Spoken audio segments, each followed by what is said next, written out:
राजेश खन्ना को बिलाशुबा बॉलीवुड का पहला सुपरस्टार माना जाता है क्योंकि इन्होंने सन 1960 और 70 के अशरे में जिस फिल्म में भी काम किया वो बॉक्स ऑफिस पर हिट हो गई। ऐसा नहीं कि इनसे पहले बड़े स्टार नहीं हुए। दिलीप कुमार, देव आनंद और राज कपूर सबने मकबूलियत की बुलंदियों को छुआ, लेकिन फिल्मी तज्जियाकार कहते हैं कि जिस जुनून का शिकार राजेश खन्ना के चाहने वाले हुए, बॉलीवुड में इसकी कोई नज़ीर मौजूद नहीं।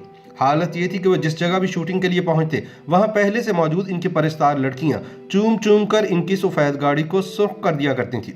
वजह ये थी कि इन्होंने बतौर रोमांटिक अदाकार बॉलीवुड में अदाकारी को एक नया अंदाज बख्शा था। इन्होंने आनंद जैसी बेमिसाल फिल्मों में रोमानी और ट्रेजिक किरदारों को कुछ इस तरह निभाया कि वो इनकी पहचान बन गए। अपने अरूज पर इन्होंने लगातार 15 सुपरहिट फिल्में दी और ये रिकॉर्ड अभी तक कोई दूसरा भारतीय अदाकार नहीं तोड़ सका। राजेश खन्ना सन 1943 में भारतीय पंजाब के शहर अमृतसर में पैदा हुए थे। इनके करियर का आगाज सन 1966 में चेतन आनंद की फिल्म आखिरी खत से हुआ, लेकिन सन 1973 में आराधना की रिलीज के बाद वो रातों रात सुपरस्टार बन गए। इस गोल्डन जुबली फिल्म में इन्होंने शर्मिला टैगोर के साथ बाप और बेटे का डबल रोल निभाया था। इनका डायलॉग बोलते हुए सर को एक खास अंदाज में झटकना, मुनफरिद चाल, गमगीन आंखें और मखसूस अदाएं शायकीन के दिलों में घर कर गईं। इसके बाद राजेश खन्ना की सुपरहिट फिल्मों का एक ऐसा सिलसिला शुरू हुआ जिसका जोर थमने का नाम ही नहीं ले रहा था। बॉलीवुड में सिर्फ और सिर्फ राजेश खन्ना के नाम की गूंज थी और प्रोड्यूसर्स इन्हें साइन करने के लिए किसी भी हद तक जाने के लिए तैयार थे। आनंद, दो रास्ते, खामोशी और सफर जैसी फिल्मों से इन्होंने साबित कर दिया कि वो किरदार की गहराई में भी उतर सकते हैं। अपने बालों के मखसूस स्टाइल, बड़े कॉलर वाली शर्ट और पलकों को झुकाकर निगाहों से तीर छोड़ने की अदा से राजेश खन्ना ने मद्दाहों के दिल मोह लिए थे। राजेश खन्ना की जिंदगी के बारे में the untold story of India's first superstar किताब लिखने वाले यासिर उस्मान ने एक बार एक बंगाली खातून से पूछा कि राजेश खन्ना इनके लिए क्या अहमियत रखते हैं। उस खातून ने कहा, आप नहीं समझेंगे, जब हम उनकी फिल्म देखते हैं तो ये वैसा ही होता है जैसे हम उनके साथ मुलाकात कर रहे हों। हम फिल्म देखने के लिए मेकअप करके, ब्यूटी पार्लर जाकर और अच्छे कपड़े पहनकर जाती थी। हमें लगता था कि वो पर्दे पर जब पलकें झपका रहे हैं या मुस्कुरा रहे हैं तो वो ये सब हमारे ही लिए कर रहे हैं। सिनेमा हॉल में बैठी हर लड़की को ऐसा ही महसूस होता था और वो शर्मा रही होती थी। यासिर ने बताया कि राजेश खन्ना की सफेद रंग की गाड़ी लड़कियों की लिपस्टिक से लाल हो जाती थी और इनकी गाड़ी की धूल से इनके शहर में मुब्तला लड़कियां अपनी मांग भर लिया करती थी। ये सुने सुनाए नहीं बल्कि सच्चे वाकयात हैं। राजेश खन्ना के बारे में मशहूर था कि वो शूटिंग के लिए देर से आते थे और मगरूर थे। पहली फिल्म राज की शूटिंग का पहले ही दिन उन्हें सुबह 8 बजे बुलाया गया था, लेकिन वो 11 बजे सेट पर पहुंचे। सब हैरान थे कि ये तो नया लड़का है, अपनी शूटिंग के पहले ही दिन इतना लेट कैसे हो सकता है।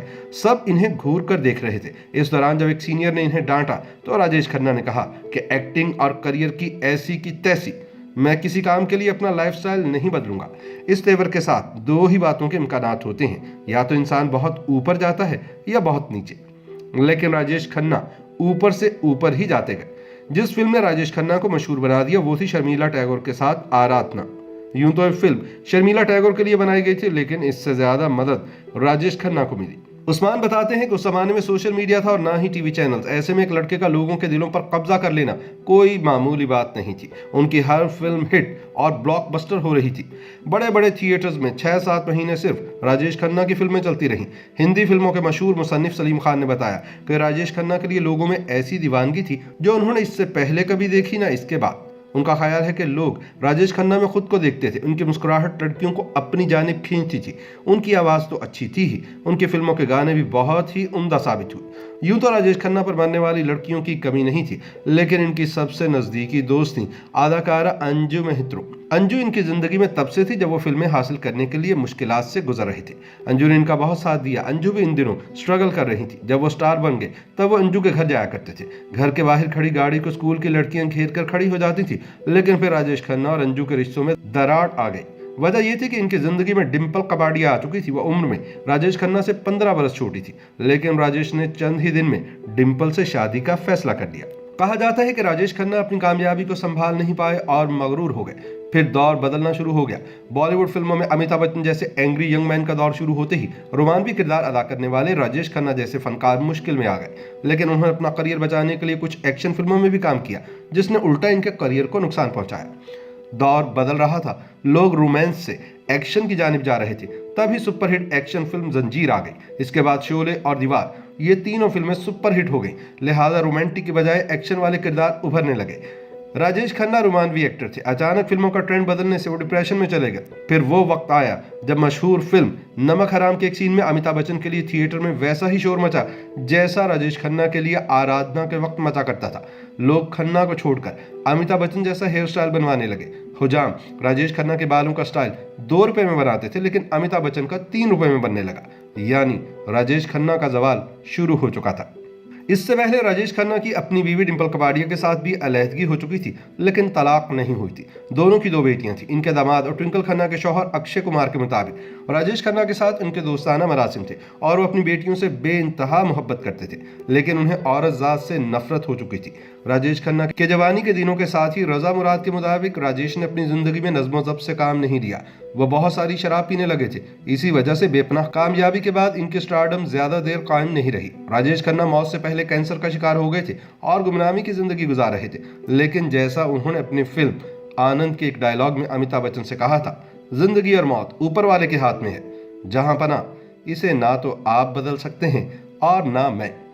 कौन कब कैसे उठेगा ये कोई नहीं बता सकता है। इसके बाद वो हंसते हुए दुनिया से चले जाते हैं। दिलचस्प बात यह है कि वो अपनी कई फिल्मों में कैंसर के मर्ज के हाथों मौत का शिकार होते दिखाई दिए और अपनी हकीकी जिंदगी में भी इनकी मौत कैंसर के हाथों ही हुई। YouTube पर गूगली न्यूज देखने के लिए youtube.com की सर्च बार में गूगली न्यूज टीवी टाइप करें। गूगली न्यूज के पेज पर सुर्ख रंग के सब्सक्रिप्शन वाले बटन पर क्लिक करना ना भूलिए। YouTube पेज पर अपलोड होने वाली वीडियोस से बाखबर रहने के लिए बेल आइकन पर क्लिक कीजिए। आपको हर नई वीडियो के बारे में नोटिफिकेशन मौसूल हो जाएगा।